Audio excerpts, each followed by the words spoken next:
Welcome to another episode of Women of Color in Intimate Conversation. Today is actually our last episode of the year, so I'm excited to have a repeat guest. Victoria, welcome back. I'm really grateful we're here together again. So excited to share with everyone who's watching or listening what you're up to, and also to talk a little bit about the Dream Lifestyle Collective, which is a space I created for Black women 50 and up, and just some of the things that you're doing within that space. So before we jump into things, tell the people who are just meeting you for the first time, share a little bit about your journey that led you into your work, and how the name The Heart Healer came to reflect not just what you do, but who you are. Oh, what a great question. Usually people will ask, thank you for having me, first off. Usually people will ask me, why are you the heart healer? I love the last part of that. When I was a young child, I grew up in a loving family. I was the youngest of six children, even though I didn't feel like I was so much loved. Because when you're the baby, everybody's like, oh, get out of here, go away, go away.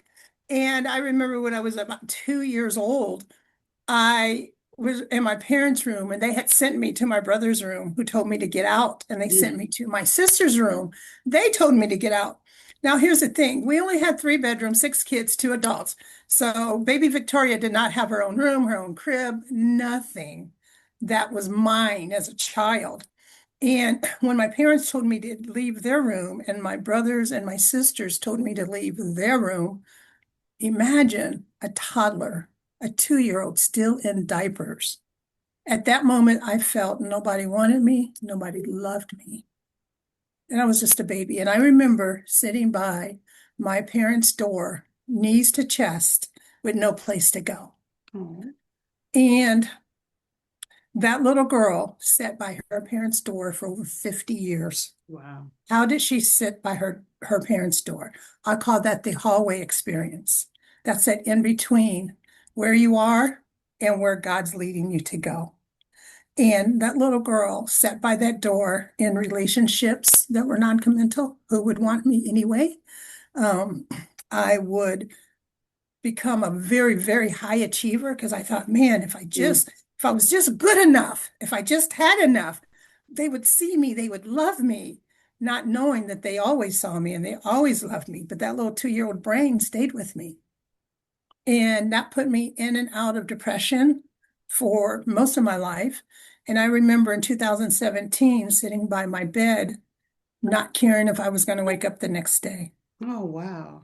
I had a bottle of pills, antidepressants again, and I get ready to take the medicine. And I hear a voice just like you and I speaking that said, I made you on purpose Mm. for a purpose, and this is not it. And I got up and I threw those pills away. And I knew I had a heart issue. And so I got busy and I started to seek my own healing. And you know how they say when the student is ready, the teacher will appear. Yeah. Well, I came across this famous hypnotherapist and online, and I did one of her sessions, and it changed my life. And I thought, wow, there's got to be a lot of women out there who are high achievers, who wear a mask, who never put their oxygen mask on first. Hmm. Hmm. There's so many of us. And it feels like the older we get, the more we do it, right? And so I knew I had a heart condition. And so I was given the word, and I call it God, you call it whatever you want to call it, that said, you now have the purpose. Your purpose mission is to heal the world one heart at a time. And that's how I became the heart healer. I love that. I absolutely do. And like what you said, so many of us have experienced that in some form, right? Or another, right? Not feeling seen for whatever reason. And that's something that just comes up a lot, especially lately, being seen. Like for me personally, when someone sees me, I'm like, thank you so much. I really appreciate that because it means a lot to me. We're in this world, we're surrounded by so many people doing things, and we don't always feel seen. And so when a person takes the time to see us, to acknowledge that, that means a lot. So let me ask you, you talked about being a 2 year old, being a little girl, baby, and not feeling love, not feeling like you belonged anywhere, right? Because you were in a home with a, a large family. So when you think about it today, as you think about that from your healed heart, what what would you tell yourself? What would you tell that little girl sitting on the floor with her knees to her chest? It's interesting that you asked that question as well. I have to say, I love your questions. And because part of my work is as inner child healing, Mm, and I help women, especially, overcome childhood trauma and PTSD. And part of my practice is what we call regression work, where we actually go back to that little girl or that moment in time where you felt the most unloved that charted the direction of your life. mm, So what I needed that little girl to know was that she was loved and she was seen. And it's just that she was the baby and yeah. her brothers and sisters and her parents were just doing what they were doing. It didn't mean they didn't love her. And then what ended up happening was I really still felt there was something missing. I didn't know what it was. So then I actually hired a hypnotherapist who did the regression with me, who took me back to that little girl and, mentally, my subconscious. And I was able to see her there. And what happened, the thing I did not remember was my father had come out of the room. Mm. He saw me there. He picked me up. And I remembered what he was wearing, everything. And he picked me up and he started pacing up and down the hallway with me. He didn't Oh. even know I was there. And it was just this feeling of, oh, they did see me. They didn't Mhm. mean to leave me. And this is not to diminish anyone who, feels the way that they feel, but to be able to go back and know that that little girl was loved. And when I work with my clients, it's the same thing. We go back, we go to that moment, and they speak to that child that says, you are loved, you are seen, you are enough. Yes, I love that. And so two things come up for me. One, I feel that when we have these experiences, that it's for our future self to do the work that we end up doing. Absolutely. Yeah, right. And the other thing is, so I'm here, and so I do have some tears in my eyes because it reminds me of just a few weeks ago when I was talking to my younger self, and I was telling her, you know what? It's okay to allow love in. And Oh, so that's the journey that I'm on. I'm opening myself up to a love, to my love, to that relationship. And so it's a journey, it's practice because it's not something that I'm used to being open for whatever reason, right? But I'm mhm. there now, and I told her, I said, and I hugged her and all of those things. So what you're saying, the regression, those are things that I was experiencing and dealing with myself. And again, those who are watching or listening, it's okay. You know what you went through for a reason, and now Mhm. it's time to reach back and let yourself know that you were loved, that you were seen, and that you see yourself and you love yourself and move forward. Yeah. Yes. And that's one thing you said is it's understanding that validation and love comes from the inside out. Yeah. The achievement, the men, all of that was looking for that outside validation. Mm-hmm. And once I was able to realize my worth, just because I'm a creation of the Most High, or whatever you believe in, Right. that in and of itself makes you worthy. The fact that you're a living, breathing human being makes you worthy if nothing else in the world does. Right. Absolutely. Just quick, I'm just curious, what is your love language? If you know your love language, what is your number one? Oh, this is, I'm laughing because there's a little controversy on whether or not love Uh-oh. languages truly exist, but but I would say mine would definitely be words of Mine affection too. Word, and, yeah. and physical touch. Yeah, That would number be one for me is words of affirmation. And I think I'm affirmation. Yeah. feeling like gifts are number two, but I don't remember. But number one, hands down, words of affirmation. And I asked that because I'm wondering, because again, going back to being seen, and when people are like, oh, I see you in different things of that, does that, because of it being your words of affirmation, I feel that that has something to do with it. But just was curious. So thinking about the work that you do and, thinking about again your personal experiences, I know has made you, dynamic at what it is that you do. But talk to us a little bit more about that work and how you're helping them to lead, choose themselves, and move forward with clarity. I have to do this, but I will answer that question. But do you notice our walls are the same color? Uh, no. Green. Is it green? Because you It's know green. how it is. Like it Oh, could be yeah, no, red. it's almost the same. It's a shade. I mean, just a shade off of green. See, this is when you know. Those who are watching, this is when you know you find a sister. Okay. Look, we already talked about, we were looking pale, and so that was part of the reason why I put glasses on is to help. And we have the, the silver and That's going right. on That's here, right. right? We got it I going love on. it. Now you have to ask a question again. I know. And so for those who are not watching, you're missing out. So make sure that you also jump on YouTube and check us out. So your experience and what you've gone through, and this is coming from your heart. This is coming from something that you experienced. Tell us a little bit more about how you're helping your clients, patients, those who come to see you, how you're helping them lead, choose themselves, and move forward with clarity. Yes. Well, first, you have to be radically honest. Mm, You cannot heal what you do not acknowledge. yeah. I'll say that again. You cannot heal what you do not acknowledge.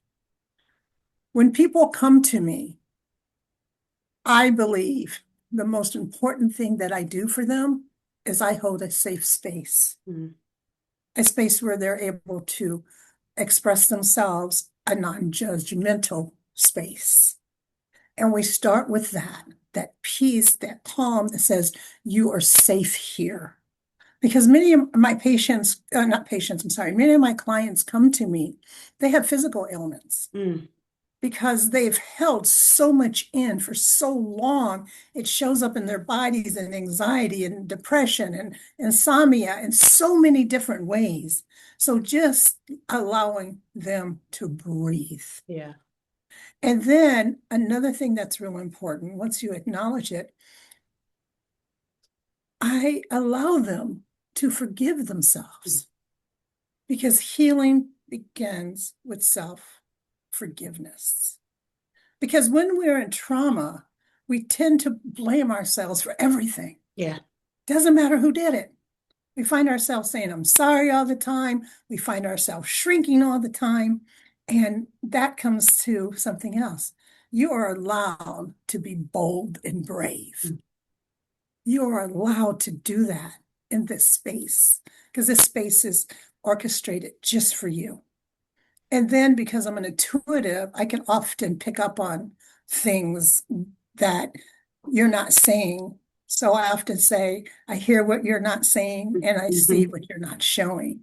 Mm, And so when people come to me, it's usually because of confidence, um, anxiety, uh, lack of worth, which is a little different than confidence. One's yeah. kind of your ability, right? And one's how you feel about yourself.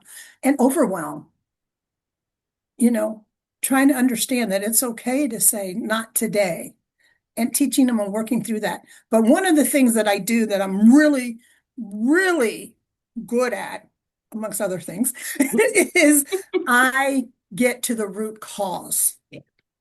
I get because we all have these smoke and mirrors, right? And Hmm. and I'll just sit patiently and I'll just listen. And then I said, okay, now you got that out. Let's talk about what's really happening with you. Yeah. And then getting to that root cause and being able to start there and heal forward. You had mentioned something about me being healed. We are never healed. We're always a Healing. process. Yes, we're always healers need healers, coaches need coaches. It's always a process, Hmm. right? And awareness, that self-awareness. Be aware if you're feeling triggered about something. Ask yourself, why am I reacting this way? Hmm. Hmm. What's going on with me? And just being that awareness and having conversations we talked about earlier, have conversation with that inner child because that inner child is looking to be free. They want freedom. They Yeah. want wings. And only you can give them that. So you mentioned a couple things, right? That kind of ties into this question, but I'm going to ask it anyway. So when your clients are working with you, they're at this point in their lives. What are they most often carrying, whether emotionally or quietly, that they may not have the words for? And you mentioned Guilt, confidence, guilt, guilt, guilt. Okay. guilt and shame, Okay. guilt and shame. Tell us more. Um, a lot of times when you're walking with trauma, hurt, and pain, you tend to blame yourself for everything.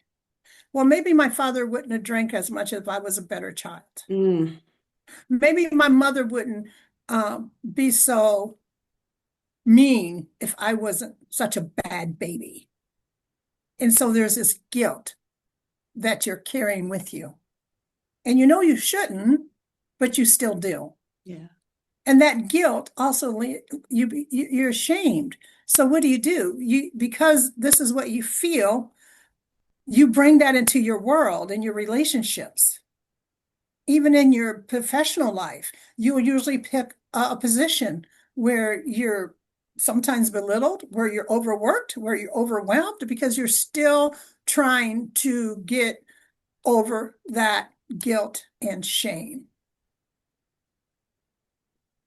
You had it's some things that I want to kind of like bring together because again, the podcast is to empower women. And so in order to empower, we have to give some tools, some action items, or just call some things out. So some of the things that are coming to mind for me, at this part of the conversation is that you have to be ready. You have to call it out, acknowledge it, be aware of it, and ask for help. And as you said, coaches have coaches and so on and so forth. So like for me, I was finally ready. Like I want a relationship. I've wanted a relationship, but I wasn't doing anything about it. It was like, oh, I want it. It was just hoping the universe would, conspire. And it hadn't. And so I'm like, you know what? I'm at a point where I need help. And so I did, seek help. And I am working with a relationship counselor. And that's something that we have to do. If you continue like keep throwing something at the wall and it's not sticking, etc., you need help. And it's okay. Like it's no need to be guilty about it or shameful about it. Go ahead and get that help that you need to make your life better. Yes. One tip that I would give anyone right now listening to the sound of my voice, sit still, get quiet, take a few really cleansing breaths in Hmm. and out. And you can do something called a chair exercise. And that's where you're sitting and you're looking at that little 5-year-old. What would you say to that 5-year-old? Speak it. Speak to that 5-year-old. And then you go up and you go to that preteen. What would you say to her or him? And then from there you go to that teenager that maybe had a broken heart, maybe is feeling lonely, maybe is feeling afraid, because those are scary years. Yeah. What would you say? And how about that young adult? What would you say to her and or him? And Yeah. if you anyone can do that, and I can tell you that exercise right there may not solve everything, but it is freeing because it's a way to get it out.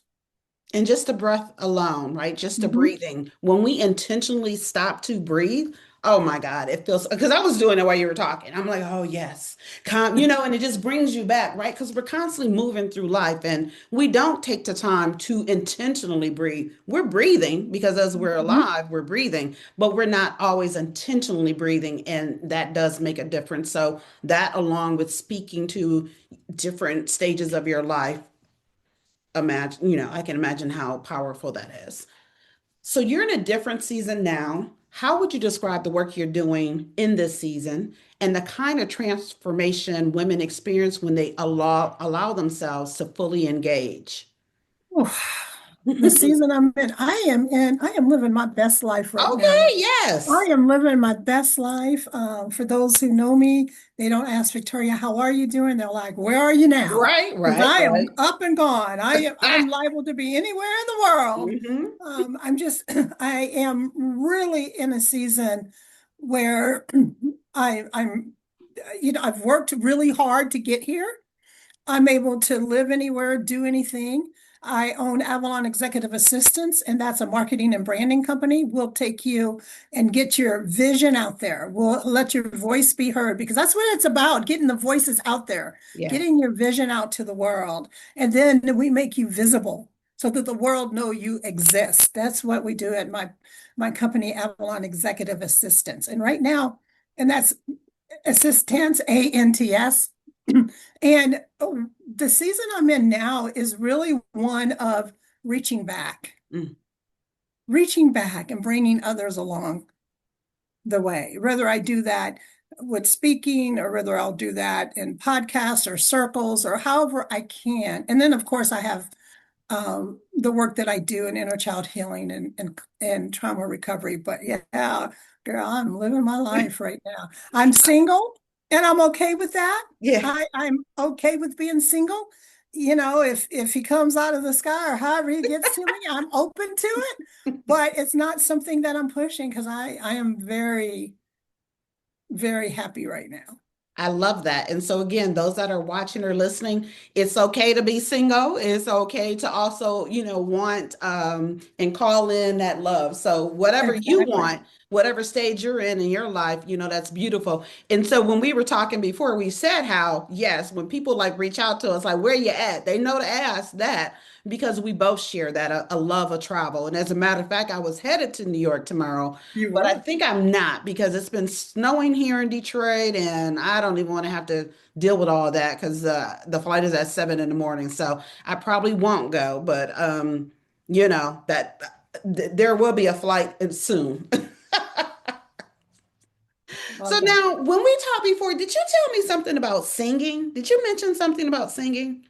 Oh yes, I am a healing artist. I have songs that I wrote, lyrics that I wrote, and they are anthems, powerful anthems for women who've ever been through anything. I have one song called Crush, and every time I play it for a woman, because it goes back, and one of the lines in the song is, um, I love the man I love the man I thought I had, but not the one I really had. Mm, So, you know how mm, when we're in love, we see like through all these cover, mhm. and the exact verse is, I love the man I thought I had, but not the man I had. It's called Crushed, 7 years of tips and tricks. So basically, I put up with an alcoholic for 7 years. That's just Mm, where I was in life. And that's where we find ourselves. But at the end, it says, I'm free, Yeah. crushed, not broken. And so I write songs. The record label is Soul Fire Studio Sanctuary. All my songs will be available on Apple and podcasts, and you will see them soon. Awesome. And yeah, we'll definitely have that in the show notes. And so what you just said, I want to kind of go back to that. What you said is it's where you were in life. And I want to raise that as in when we're dealing with stuff, it's not the other person, it's us. It's where we are in life. It's what we feel that we deserve, what we feel that we can handle at that particular time. Mhm. Would Exactly. you fully agree with that? Exactly. We all know the old saying is when we know better, we do better. Right. But sometimes as women, we know better and still don't do better, Yeah, right. right? Because we're Because not it's ready where we to. are. I had mentioned before how I was seeking outside validation. I didn't think I was good enough. I felt I got what I deserved. Yeah, And, it was through the healing process that I was like, well, wait a minute. I'm worth more than this. yeah. So I now am, that's kind of a fine line, and I want to raise that up for the person who may say, well, but wait a minute, didn't you just say a little while ago that, it wasn't your fault that blah, blah, blah. So how do we kind of how do we speak to that, right? That let's just say today as adults, whatnot, we're in relationships or we're in things that we kind of put ourselves in, right? And then also certain things were not our fault. So how do we, balance that? well, we were talking about two different Yes. issues. Okay. Yes. We were talking about the child Mm-hmm. blaming themselves for the alcoholic parent or the immature parent. We were talking about even if you're in how do I got to be real careful. I'm going to phrase this. Um, some people see women in abusive relationship and men in abusive relationships, and they're like, just get out. Mhm. It's there's so many dynamics Yeah. around that. And I don't like blame, I don't believe in blaming the victim. Hmm. You know what I mean? And there's a lot of reasons. It takes a lot of healing, a lot of support, a lot of shifting to be able to really say, hey, this isn't working for me. I got to get out of here. And everyone's not at a place that they can do that. Right. And so I don't want to blame anyone that's in a situation, even if they know it's not good for them. But what I would like to do is encourage you to seek help Hmm. to get out. So Yeah. that's how I reconcile that. No, and I appreciate that, right? Because we are talking about different things, and I just wanted that to be clear since we're here. All right, so I want to shift now. So I mentioned earlier how I started a community for Black women 50 and above. It's the Dream Lifestyle Collective. And, it's a community for us. It's our space. You talked about safe spaces. It's a safe space for us. It's a way for us to come together, to build together, a collective for us, to share and learn from one another and to build up one another. So, what does it mean to you to be in a space like this at the stage of your life that you're in, not as the healer holding space, but as a woman being held in community? I tell you what, there is something so powerful about community. So powerful. I'm sorry, powerful about community. It One thing too, when you get to a certain space, you understand that it's not me. You under like I don't I don't need to be a star. I want to be in the community where we're all coming together collectively because I do believe together we rise. Mhm. And that's why I think collectives are so important and to find like-minded women that we can hold space for each other, picking up the phone, have you and I, just chit-chatting, and it is so uplifting. So the work that you're doing in the collective, I applaud it. I'm in. I'm in. I love it. I love it. I love it. I love I'm it. in. So now we're going to shift back to put your healing hat back on. So, from your perspective, what happens in a woman's nervous system when she's finally in a space where she doesn't have to explain herself or perform strength? She finds joy Mm, when we're able to release the negative emotions, the lower emotions, betrayal, anger, um, anxiety. When we're able, and I'm not talking about clinical anxiety here. yeah. When we're able to release those things, we can breathe. What happens? The cortisol levels go down. Our dopamine goes up. We become happier. We sleep better. A lot of the things that used to bother us no longer. Like a lot of us, some people hold tension in their chest Mm, and their shoulders are always hurting. Some yeah. people, their neck is always hurting. Some people, I worked with a woman who had Lyme disease and it was just wrecking her body until we started working and she was able to kind of release that energy. And now she doesn't have the flare ups she was having. So once you can find peace, your body goes right along with it. Yeah, and you know what? That's interesting because I recently went to the dentist and they're like, "Do you grind your teeth?" Or like, "You are grinding your teeth," or whatever. But what I've noticed since then is that I clench my teeth, and I'm not quite sure what that's about just yet.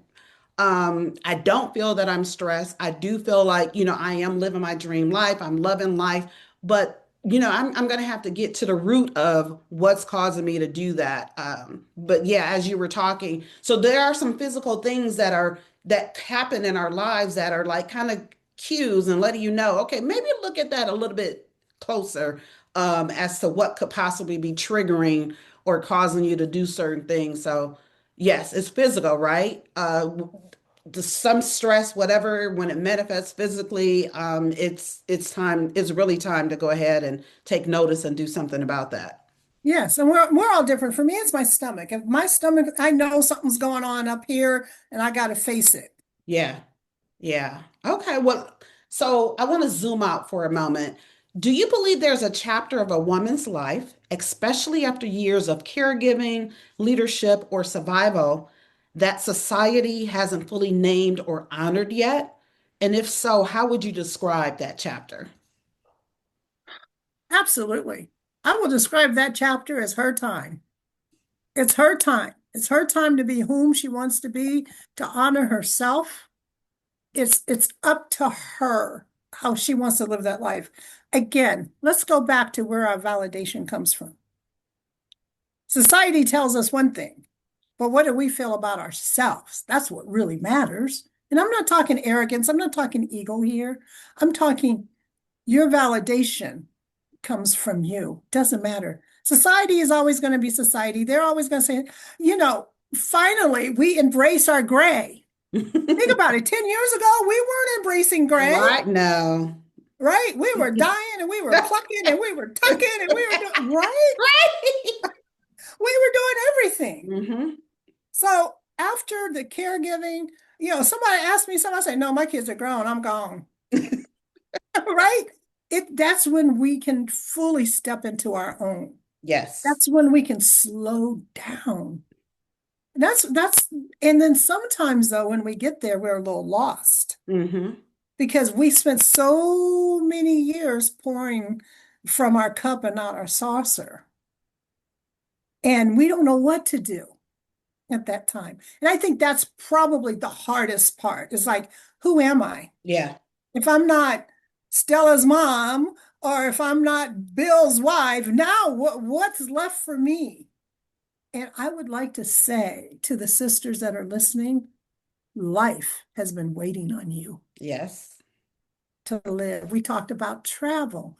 You can't travel, that's okay. Find a hobby. Hmm. You get to choose.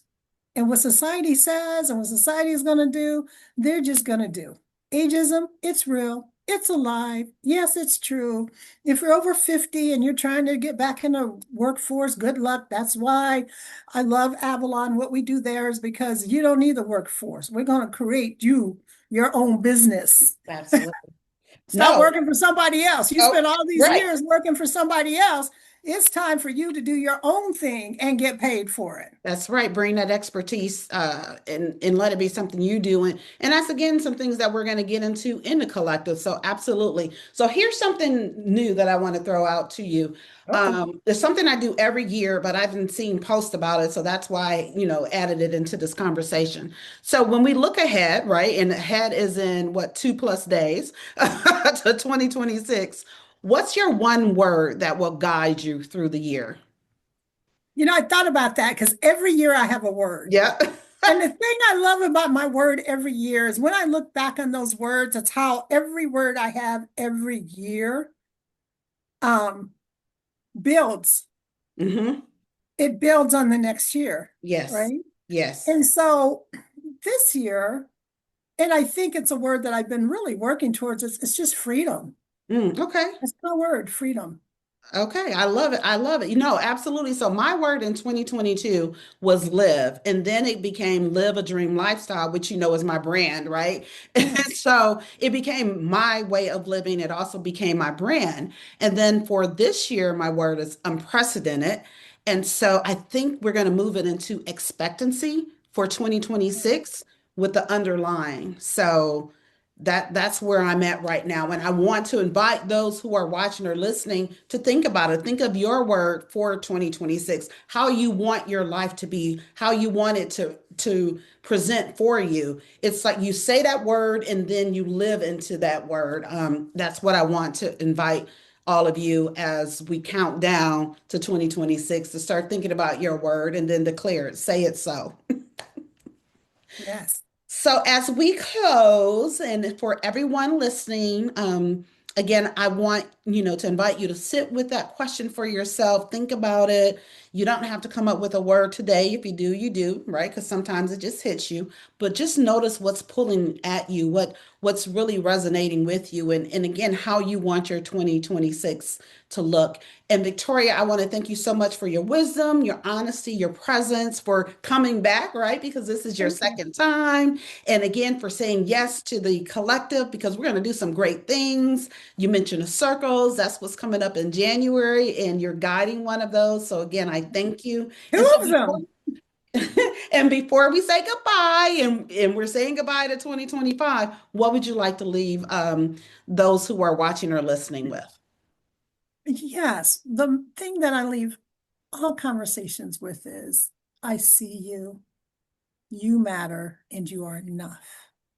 And you can reach me at justaskvictoria.com. Victoria at justaskvictoria.com. You can find me on Instagram. You can find me on Facebook at Victoria Finch 22. I am easy to find. Just ask Victoria. Just ask Victoria. You have a question, just ask Victoria. Well, Victoria, again, thank you so much. Happy New Year to you, to those who are watching or listening, and until next time.